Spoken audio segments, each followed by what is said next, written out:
Selamat pagi anak-anak semuanya.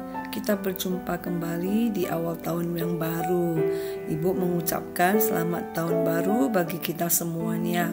Semoga tetap dalam keadaan sehat selalu dan semangat untuk belajar ya. Pada pagi hari ini Ibu akan mengajar tentang bab evolusi.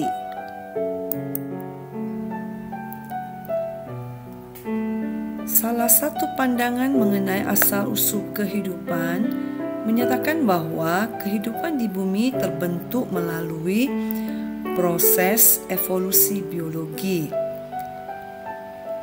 Apa itu evolusi biologi?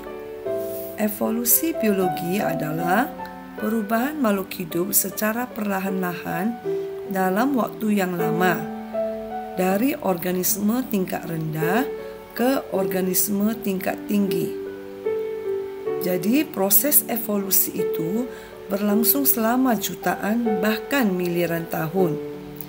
Dan proses yang berlangsung sekian lama itu tidak dapat kita amati secara langsung, sehingga para pakar hanya dapat berteori. Jadi beberapa pakar mengatakan bahwa teori evolusi merupakan perpaduan antara gagasan dan kenyataan, yaitu perpaduan antara ide dan fakta. Gagasannya adalah bahwa makhluk hidup itu mengalami evolusi dari makhluk hidup tingkat rendah menjadi makhluk hidup tingkat lebih tinggi. Sedangkan faktanya apa? Faktanya adalah berupa adanya petunjuk evolusi, antara lain fosil, alat tubuh yang tersisa, domestikasi, embriologi perbandingan, anatomi perbandingan, dan petunjuk biokimia.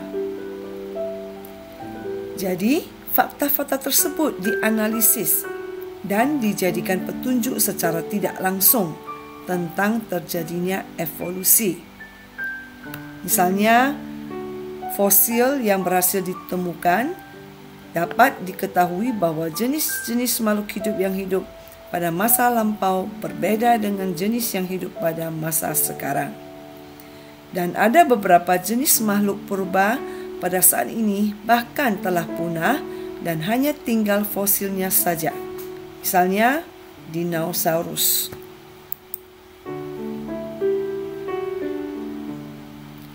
Jadi salah satu alasan terjadinya perubahan pada makhluk hidup adalah perubahan dalam DNA, yaitu terjadi mutasi. Jadi perubahan makhluk hidup tersebut menimbulkan dua kemungkinan. Yang pertama, makhluk hidup tetap mampu menyesuaikan diri dengan lingkungannya sehingga tetap hidup. Yang kedua, makhluk hidup tidak mampu menyesuaikan diri dengan lingkungannya sehingga tersingkir dan akan punah. Evolusi organisme dapat kita bedakan menjadi dua. Yang pertama adalah evolusi progresif. Evolusi progresif yaitu evolusi yang menghasilkan spesies yang mampu bertahan ke kehidupan berikutnya.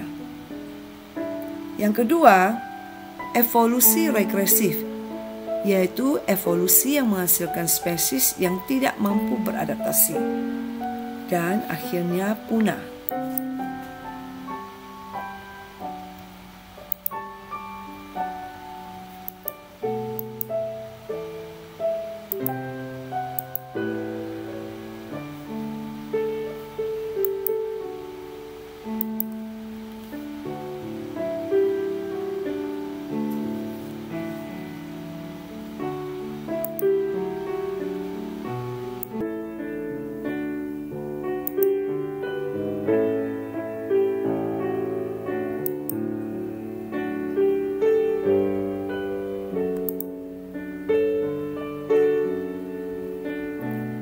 Perjalanan Charles Darwin ke Kepulauan Galapagos.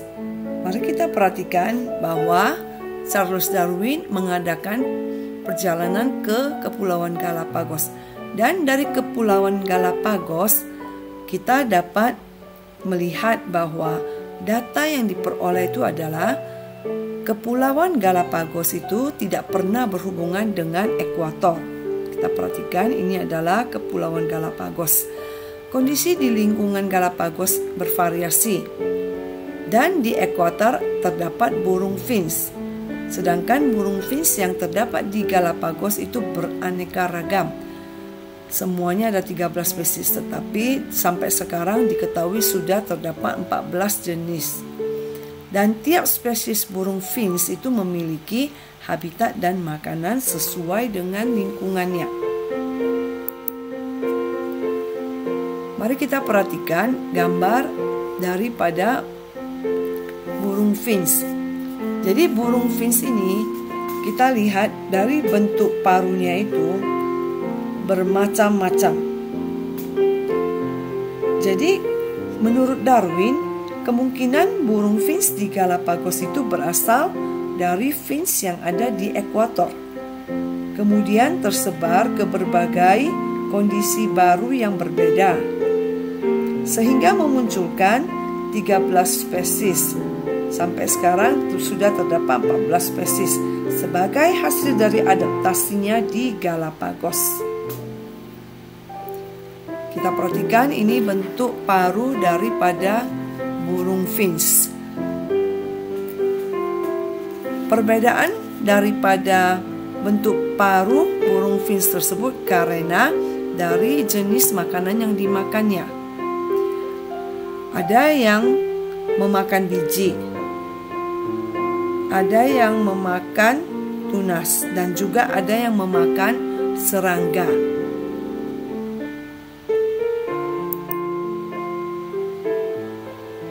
Ilmuwan yang mempengaruhi pemikiran Darwin yang pertama itu adalah Charles Lyell.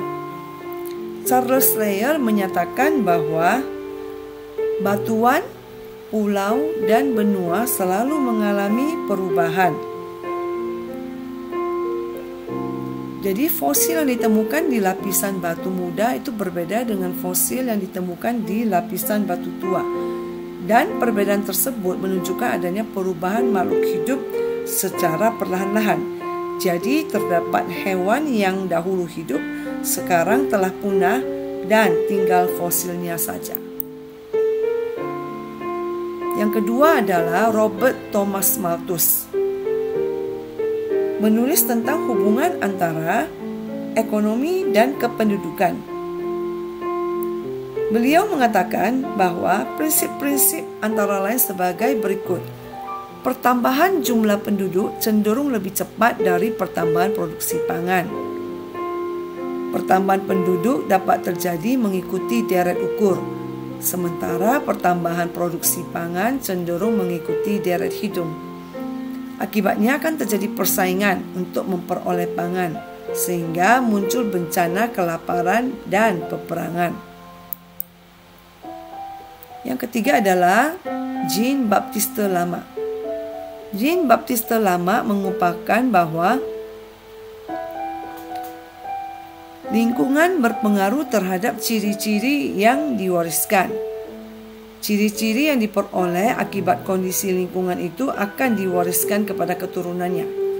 Dan organ tubuh yang digunakan terus-menerus akan berkembang, sedangkan yang tidak digunakan akan mengalami reduksi atau kemunduran. Jadi Jean-Baptiste Lama ini atau dikenal sebagai Lamarck dalam bukunya yang berjudul Filosofi Zoologi. Yang keempat adalah Charles Darwin. Charles Darwin menyatakan bahwa spesies baru di alam muncul karena adanya seleksi alam atau natural selection. Jadi makhluk hidup yang tidak lolos seleksi alam akan punah, sedangkan yang lolos seleksi alam akan lestari. Teori Darwin tersebut dalam bukunya yang berjudul On the Origin of Species by Means of Natural Selections. Timbulnya spesies karena adanya seleksi alam. Jadi Oleh karena itu, maka timbullah pokok pikiran dasar teori evolusi Darwin yang mengatakan bahwa tidak ada dua individu yang identik akibat adanya variasi. Setiap populasi cenderung bertambah banyak karena setiap makhluk hidup mampu berkembang biak. Yang ketiga, untuk berkembang biak diperlukan makanan dan ruangan yang cukup. Dan kenyataannya menunjukkan bahwa bertambahnya populasi tidak berjalan terus-menerus. Jadi kenaikan populasi tersebut ada faktor pembatasnya, misalnya karena faktor makanan. Jadi evolusi yang dikemukakan oleh Darwin tersebut berlangsung pada tingkat populasi, bukan individu. Jadi menurut Darwin ini, alam melakukan seleksi yang dikenal sebagai seleksi alam. Jadi makhluk hidup berusaha untuk berjuang jika mau hidup. Tetapi alam menyeleksi sehingga ada makhluk hidup yang lolos seleksi dan ada yang tidak lolos seleksi. Jadi dua teori pokok tentang evolusi adalah spesies yang hidup saat ini berasal dari spesies yang hidup di masa lampau. Evolusi berjalan melalui seleksi alam. Contoh teori evolusi berdasarkan teori Darwin adalah ngengat biston betularia. Di Inggris, ngengat biston betularia hidupnya di pohon-pohon. Kita lihat ngengat tersebut ada yang berwarna gelap atau hitam dan ada juga yang berwarna putih atau terang. Jadi sebelum terjadi revolusi industri, populasi ngengat berwarna terang lebih banyak daripada ngengat berwarna gelap.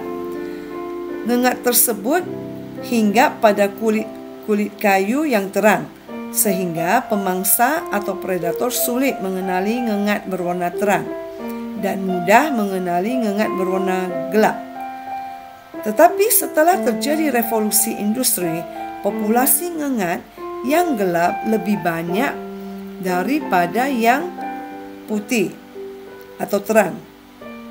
Terjadi sebaliknya, karena disebabkan kulit kayu berubah menjadi kehitaman akibat jelaga industri. Jadi ngengat yang terang akan mudah dikenali oleh pemangsa, sedangkan ngengat yang berwarna gelap sulit dikenali pemangsa. Jadi itulah sebabnya populasi ngengat berwarna gelap lebih banyak. Dikatakan bahwa ngengat berwarna gelap lebih adaptif atau lebih dapat menyesuaikan diri terhadap lingkungan daripada ngengat berwarna terang. Jadi ngengat berwarna terang tidak lolos seleksi alam. Contoh yang lain adalah rusa lari cepat dan rusa lari lambat. Jadi rusa itu merupakan mangsa dari predator singa atau harimau. Jadi pada saat berburu kita tahu singa itu mencari rusa yang berada di paling belakang. Jadi biasanya rusa yang paling belakang adalah rusa yang larinya lebih lambat. Agar energi yang dikeluarkan tidak terlalu banyak, predator menerkam hewan yang larinya lambat. Berarti rusa yang larinya lambat terkena seleksi alam. Jadi akhirnya tersisa populasi rusa yang larinya cepat, yang akan menurunkan sifat-sifat lari cepat kepada keturunannya. Jadi kita lihat makhluk hidup yang lolos seleksi tidak harus selalu makhluk hidup yang memiliki fisik kuat. Misalnya dapat berlari cepat atau berbadan kuat. Makhluk hidup yang lolos dari seleksi alam itu adalah makhluk hidup yang mampu beradaptasi dengan lingkungannya. Jadi menurut para pakar, bekicot merupakan moluska yang bentuk tubuhnya bertahan dari waktu ke waktu. Ini berarti bekicot selalu lolos dari seleksi alam.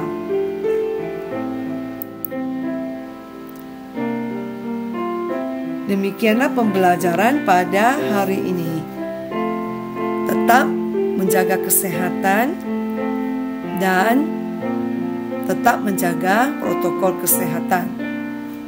Terima kasih, sampai jumpa minggu depan.